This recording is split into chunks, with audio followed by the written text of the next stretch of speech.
आलू भजा ना शुणिले क्या खाइबा को भल न लगे। आलू भजा गोटे एमती जिनिस समस्ते खाइबा को भल पाती। आज मुझे आपण मान सहित सेयार करी सिंपल आलू भजार रेसिपी। भजा करने ये 4-5टी आलू को मुझे सरू सरू काटिकी धोई नहीं, 2टा पियाज काटिकी नहीं, सोरिष सुखिला लंका हल्दी पाउडर लुण नहीं। खाइला बेले जितेबाला सोरिष बाइट्रे आसी थाए आलू भजारे बहुत बढ़िया लगी थाए। आप जीरा सोरिष मिसेकी भी नहीं पारे। एबे आलू को भल भाव में छाणीदेवी जमती पानी निगिड़ी जीव। ये देखिपे गोटे छणारे मु आलू केमती छाणी देछि जमती पानी अंश बिल्कुल रहिबनी। एबे चलतु आलू भजा करिबा। गोटे कड़ई रे मु 2 चामच सोरिष तेल नहीं, तेल गरम हो गलानी। एबे सेतरे सोरिष सुखिला लंका पकेकी फुटई देबा। सोरिषटा सब भल भाव में फुटिला परे आपण पियाज पकेइबे। सोरिष ये भल भाव में फुटीगलानी। एबे आमे पियाज पकेइके भाजी नेबा।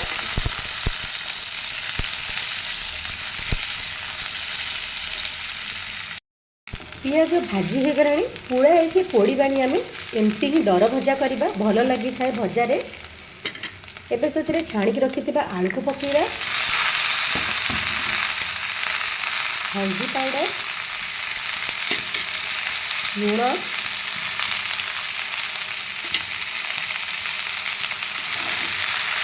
पकई सारा पर गैस फ्लेम को हाई रखिकी जमती आलू पानी अंश कम हो 5 मिनिट आम हाई फ्लेम रे भाजवा।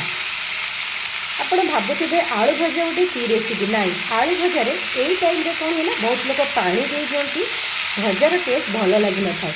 आपड़ एथरे देखिए मुझे बिल्कुल भी पानी देनी आ भजार टेस्ट बहुत बढ़िया लगे खाइबापी।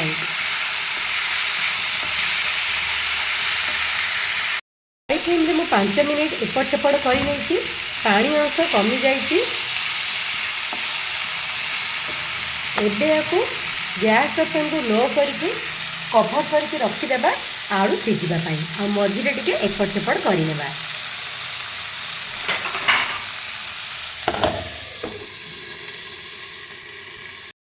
एपट सेपट करके मु आलू को भाजी नहीं, आलू भी सिझीगला। सिझीगला कौन करेंगे ना, गैस फ्लेम को हाई रखिकी 5 मिनिट टिके पोड़ पोड़ होगापाई भाजीदेवे। पोड़ पोड़ होगले आलू खाइला बेलू को बहुत बढ़िया लगी था।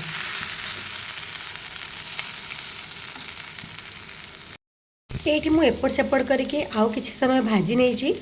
आलू भजा खाइबापी आमर एबे रेडी। मो वीडियो को लाइक शेयर करेंगे, चैनल को सब्सक्राइब करेंगे। पुणी आसबे आउ गोटे वीडियो नहीं।